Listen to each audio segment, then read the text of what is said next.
And what I find interesting, David, is, we're talking about, if QAnon could be real, and if it is, how incredible it would be. And there are elements to us and our world and our universe that are real, and it's starting to blow minds, like what just happened with Oumuamua. That when you take everything in its totality, you step back and you go, well, you know what? Things aren't what they seem. And this object, I don't know how to explain it away, but the facts behind the object are the most fascinating part. I'm talking about the facts, the hard facts. Well, and finally, the mainstream press is saying what we were saying ever since last December when this started, which is, yeah, this could very well be some kind of very ancient extraterrestrial spacecraft. It's just, tipping end over end in space and drifting through our solar system. And now the mainstream is saying that. And so maybe they've decided to use Oumuamua as the final trigger for disclosure. They always have multiple things in play, so you can never really outsmart them. They have too many different ways they could do it, that if one gets blown, they have 25 others they could use. But this is definitely one of the ones that I think they put right up at the top of the list. Like Tabitha's star, the one that had the superstructure around it, and they said this can't be orbiting planets or asteroids or whatever. It looks like it's a mechanical structure around the star. That's another one they put out there to use if they need it. And there's many, many of them. But these are just different ways to accomplish the same goal. When the reports came out about Oumuamua, when it increased speed, kicked it up to 196,000 miles per hour, and blew this popsicle stand, right? Left the solar system. You have to step back. We know it's not a comet, right? We know it's interstellar, and how and metallic and green metal apparently. That wait a minute here. What does that? And what are the odds of an object like this coming through this solar system? What are the odds of that? Unless it was deliberate, because the odds are ridiculous. We are a very insignificant part of the Milky Way, right? We're a tiny little sun with a few planets, or, there's nothing, but we have a planet with life on it. And this object cruised through our solar system, made it turn and split. Those are the facts. Not to mention, you ask any good caveman, what's the best object to try to get to travel through space, and he's going to tell you it's a spear. And this is a spear-shaped object. Well, what are your insiders telling you about Oumuamua? I really haven't had too much other than what I got through Corey and his alliance people, which was that there is a secret space program. There's different levels of it. The one that Corey was involved in, they didn't want to disclose at all. But then there's another one from the military-industrial complex that they've been paving the way to disclose ever since the movie 2001. And if they needed to disclose it a lot earlier, that movie was going to be the wedge that would start that, because they show you ancient builder race stuff on the moon. They dig up this monolith. The monolith is very ancient. And then this commander of the Odyssey ship ends up going through this portal that another monolith has out by Jupiter at the end of the movie. So 2001 was a useful thing to get them to disclose this if they needed to, and people would say, oh, wow, you guys were telling us the truth through that movie. So that group does have the ability to travel throughout our whole solar system already. They don't go beyond it. Their ships aren't able to go beyond it, but up until recently, they thought they were the only game in town. And so we did hear that group visited this object, Oumuamua, landed on it with advanced technology, and was able to get inside and found two very ancient, weird extraterrestrial races inside that were aquatic-type extraterrestrials. And also, most significantly, the briefings were that we have this ancient builder race in our solar system. We found all these ruins that, we meaning the secret space program. And this is stuff that's made out of a transparent aluminum alloy. It's a very almost indestructible, bulletproof glass type of material, but made from aluminum, 5 times stronger than bulletproof glass. And there's shattered domes, obelisks, and pyramids and underground bases made out of this stuff literally all over our solar system, if you know where to look. And we don't get that opportunity. Nobody can go take a private ride to the moon. So it's all been very tightly controlled. But anyway, on these ancient builder race ruins, you have places where there were inscriptions, and they've all been scratched off. Some other race came through and wanted to wipe out the records of this. And certain writings have been found, but they can't be deciphered. So the coolest thing is that it appears that Oumuamua did not get this treatment. It was overlooked. And so there's writings in it, there's hieroglyphs, there's symbols that are going to be like a Rosetta Stone where we can decipher a lot more about who this ancient builder race was, what they did. Literally, it appears to be over 2 billion years ago that all this stuff was built. So that's really the key with Oumuamua, is it's the grand Rosetta Stone that unlocks the mysteries of what we're doing with the whole ancient builder race. But it's gone. It's gone. It's left the solar system. No. It's only gone from our solar system. But when you look at what we really have, which they're getting ready to disclose to us and declassify, right, we're going to be on the most amazing sci-fi and real-life adventure story that we could have ever imagined.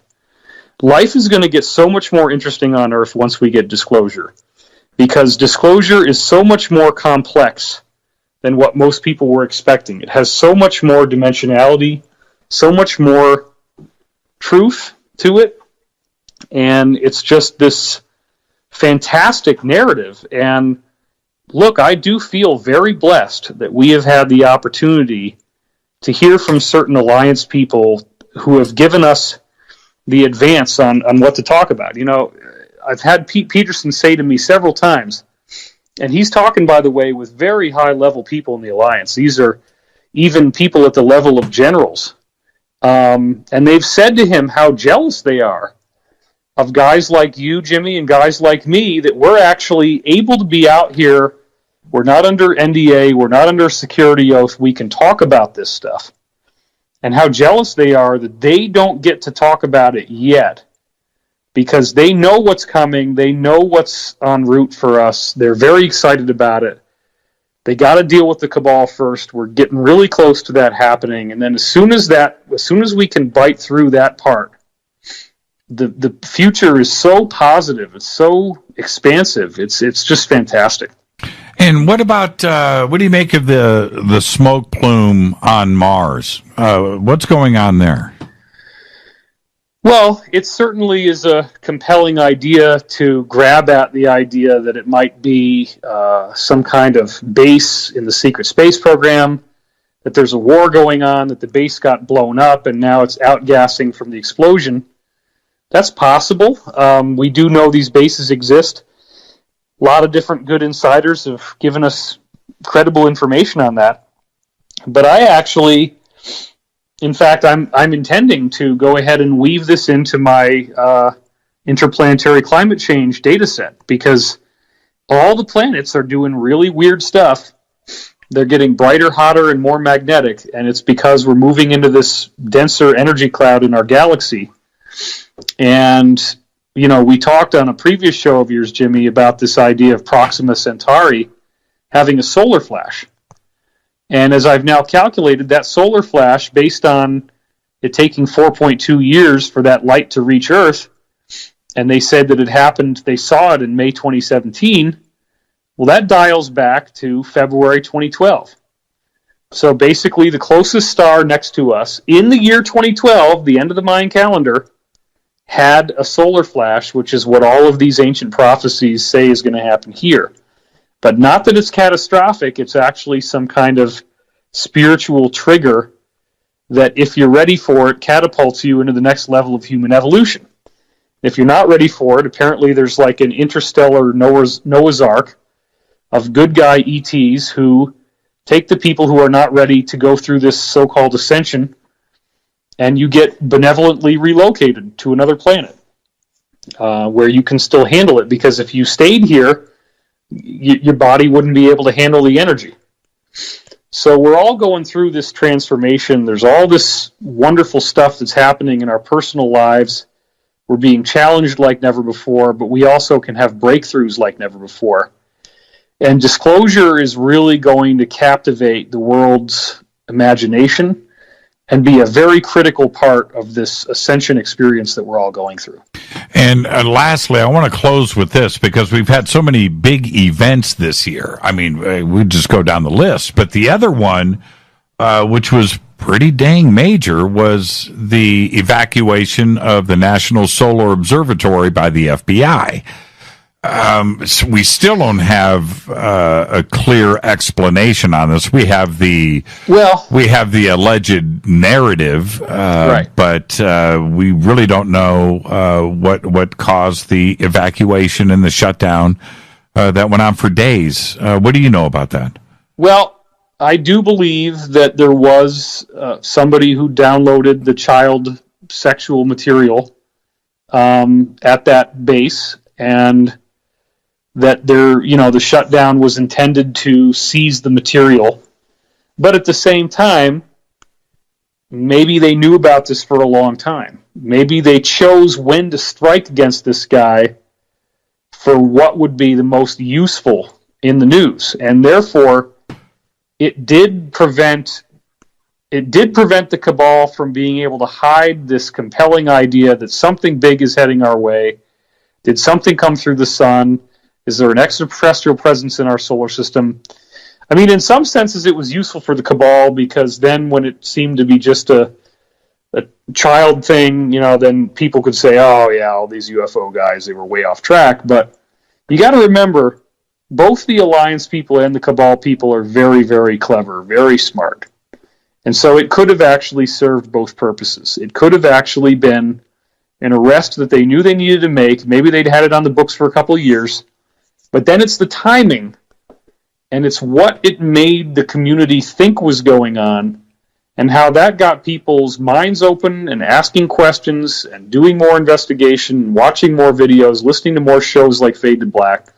That's where it all comes together. That's where it actually benefited our community by creating the new hot story that everybody's got to follow up on, and causes people to ask the questions that need to be asked. It's like, one of the biggest things we're fighting against here is apathy.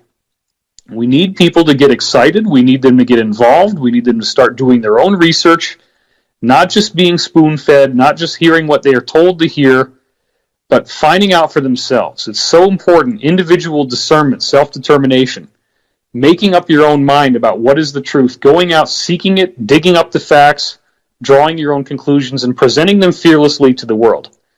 And Jimmy, you're a great part of that process, and I again applaud you. I think you're a hero for what you're doing, and I'm very glad to be a part of this conversation with you. Thank you so much, David, and great conversation tonight. And I can't wait to do it again. But what is next for you? Well, there's a lot of stuff that's percolating in the background. I will say that having top billing in a film that went to #1 on the Amazon and Apple platforms on the first day, that is a career game changer. That is something that really transforms the scope of who I am and what I can do.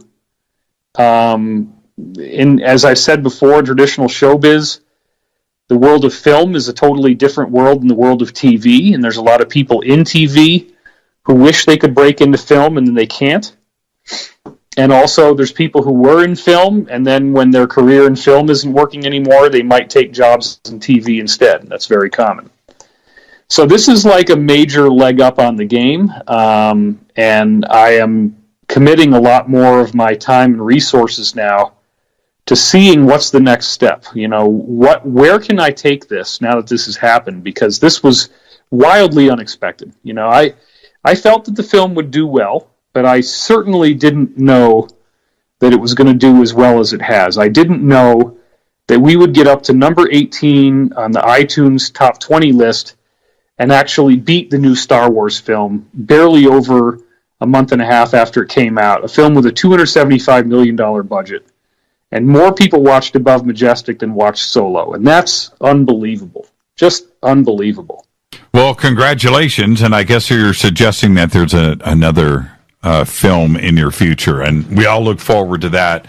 And again, David, well, I don't know that yet. But what I'm saying is I'm open to all possibilities, and we're very intensely investigating how best to move forward from here and what to do and who to do it with and how to do it, And you're staying on top of Divine Cosmos. We can expect more. Absolutely. In fact, there's a brand new video that came out from Third Phase of the Moon on YouTube that promotes Above Majestic, and it's an hour and a half long in its own right. And then we have another one coming out that's probably going to be even longer with Collective Evolution. I taped over 2 hours just for that interview of new material, Mm-hmm. So yeah, we're really getting ready to ramp up a lot more here. And I'm really excited about what this next phase is going to bring. It's actually, I needed to take a little bit of time off, but now I'm back, and it's going to be, the next phase is going to be really incredible.